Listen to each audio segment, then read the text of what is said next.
কিসের উল্টাপাল্টা কথা বলছি আমি? কিসের উল্টাপাল্টা কথা বলছি আমি? কি আপনি কি বলছেন? আপনি আমাকে কি বলছেন? আপনি আমাকে কিসের সভাপতি? উনি কিসের সভাপতি? উনি আমার সাথে খারাপ ব্যবহার করতেছে। উনি কিসের মাহফিল বন্ধ? আপনার সাহস কত বড়? মাহফিল বন্ধ? আপনার সাহস কত? আপনি কি বলছেন? হাদিস আপনি কি আমাকে হাদিস বুঝাবেন? 18 বছর পড়াশোনা করে আসছি কি আপনার মতো জাহেল মূর্খের কাছ থেকে আমি হাদিস শিখার জন্য নাকি?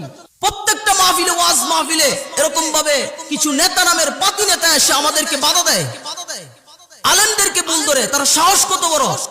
এটা কি আওয়ামী লীগের আমল পাইছে নাকি? যে আওয়ামী লীগের আমল পাইছে, যে কোনো মুহূর্তে যে কোনো কথা বলে ফেলবে, জুতা পিটা করে তাড়াতে হবে বাংলাদেশ থেকে। সাহস বেড়ে গেছে এগুলা। আমাদের শহীদ উসমান হাদি ভাই, এই শহীদ উসমান হাদি ভাইকে নির্মমভাবে গুলি করে হত্যা করা হয়েছে শাহবাগ মোড়ে।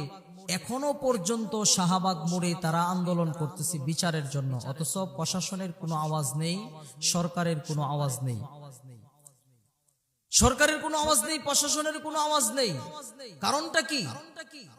কারণটা হলো ভারতের দালালে বাংলাদেশ ভরে গেছে। এই বাংলাদেশটা ভারতের দালালে ভরে গেছে। ভারতের দালাল বাংলাদেশটাকে গিলে খেয়ে ফেলছে।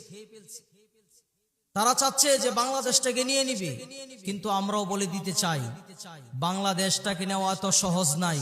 ভারতের নরেন্দ্র মোদী যতই চেষ্টা করুক না কেন, বাংলাদেশের দিকে চোখ তুলে যদি তাকাই তাহলে আমরা কাটা চামিচ দিয়ে চোখ উগড়ে ফেলবো। ঠিক কিনা বলো? আমাদের এই বাংলাদেশকে কোন সময় বাংলাদেশকে ভারতের আওতানাদি নিতে পারবে না, না না, ঠিক কিনা বলো? নিতে পারবে না। কারণটা হলো এই বাংলাদেশ, আমরা অনেক রক্ত দিয়ে বাংলাদেশ স্বাধীন করেছি, অনেক রক্ত দিছি, অনেক মার ইজ্জত নষ্ট হয়েছে, এরপরে বাংলাদেশ স্বাধীন হয়েছে। ভারতের গোলাম বানিয়ে দিয়েছে। এখন বাংলাদেশটা এরকম একটা অবস্থার মধ্যে চলে গেছে যে প্রত্যেকটা মোড়ে মোড়ে, প্রত্যেকটা গাড়ে গাড়ে দেখা যায় যে ভারতের দালাল বাংলাদেশের মধ্যে। ঠিক কিনা বলো? ভারতের দালাল বাংলাদেশের মধ্যে ভরে গেছে। এই ভারতের দালালের জন্য বাংলাদেশটাকে কোরআন সুন্নাহ ব্যাপারে আলাপ করে, রাজনীতি ব্যাপারে কোনো আলোচনা করে না। তো কোরআন সুন্নাহ বিষয়ে আলোচনা করতেছি, রাজনীতি করতে আলোচনা করলাম, কোরআন সুন্নাহ বিষয়ে তো আলোচনা করতেছি। তো কোরআন সুন্নাহই তো করতেছি আমি, তো কোন রাজনীতি কি আলোচনা করলাম? ভারতরা বাংলাদেশকে গিলে খাচ্ছে, এই নরেন্দ্র মোদী বাংলাদেশটাকে দখল করার চেষ্টা করতেছে। এইসব বিষয় নিয়ে কি জাতিকে কিছু জানাইবার দরকার আছে না নাই? আমি আপনার যেটা বলছি এটা করেন। আপনি কি বলছেন? হাদিস আপনি কি আমাকে হাদিস বুঝাবেন? 18 বছর পড়াশোনা করে আসছি কি আপনার মতো জাহেল মূর্খের কাছ থেকে আমি হাদিস শিখার জন্য নাকি? আপনি আমাকে কি শিক্ষা দিবেন? আপনি আমাকে কি শিক্ষা দিবেন? হ্যাঁ, কোরআন সম্পর্কে আপনি কি শিক্ষা দিবেন? পড়াশোনা কি এমনি করছি? কিসের জন্য এইসব মানুষকে এখানে সভাপতির আসনে কিসের জন্য বসান? তারা আলেমদেরকে আইসা ভুল ধরে। 18 বছর পর্যন্ত আমরা এই পড়াশোনা করে আসছি, এসব মানুষ ভুল ধরার জন্য নাকি? কিসের উল্টাপাল্টা কথা বলছি আমি? কিসের উল্টাপাল্টা কথা বলছি আমি? কি আপনি কি বলছেন? আপনি আমাকে কি বলছেন? আপনি আমাকে কিসের সভাপতি? উনি কিসের সভাপতি? উনি আমার সাথে খারাপ ব্যবহার করতেছে। উনি আপনি আমাকে হাদিস বুঝাবেন? আপনি আমাকে আপনি হাদিস বুঝাবেন? কি কিসের হাদিস আপনি আমাকে বুঝাবেন? কিসের নেতা আপনি হইছেন? কিসের নেতা হইছেন আপনি? কিসের হাদিস আমাকে আপনি বুঝাবেন? আমাকে হাদিস বুঝাতে আসছে।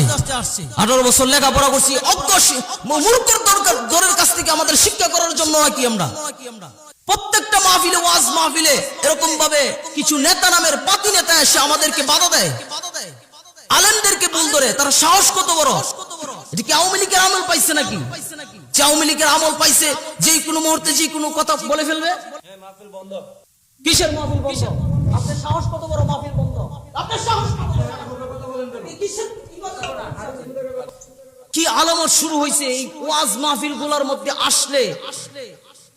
এই বাংলার জমিনের মধ্যে এসব নেতা খেতা পাতি নেতা যেগুলো আছে, কোরআন মাহফিলের মধ্যে বাধা দেয়, এগুলাকে জুতা পিটা করে বাংলাদেশ থেকে তাড়াতে হবে।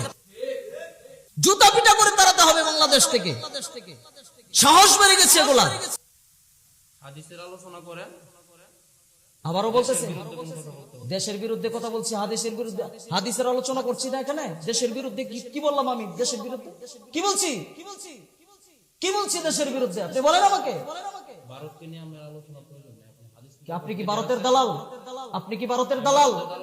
আপনি কি ভারতের দালাল? আপনি কি ভারতের দালাল? এখান থেকে উনার সরান, সরান ওখান থেকে উনার সরান। আর আমি আলোচনা করবো না, আমি চলে যাবো না, আমি চলে যাবো ওখান থেকে। আলোচনা না, আমি চলে উনার শেষ, আমি চলে যাবো। কিসের চলে যাবো? আপনার মতো নেতা, আপনার মতো নেতা আসছেন মাহফিলের মধ্যে বাধা দেওয়ার জন্য। কিসের নেতা হয়েছেন আপনি?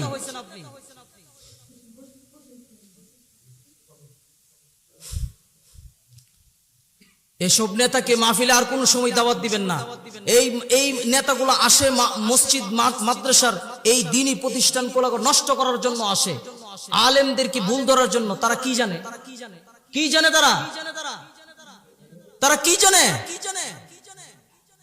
একজন বড় আলেম, একজন বুজুর্গ মানুষ, একজন আল্লাহওয়ালা মানুষকে আপনারা সভাপতি বানাবেন, একজন প্রকৃত দিনদার লোককে আপনারা সভাপতি বানাবেন। এসব পাতি সাতি নেতাকে আর কোনোদিন সভাপতি বানাবেন না। এসব যদি কোনোদিন সভাপতি বানান তাহলে আমাদেরকে দাওয়াত দিবেন না।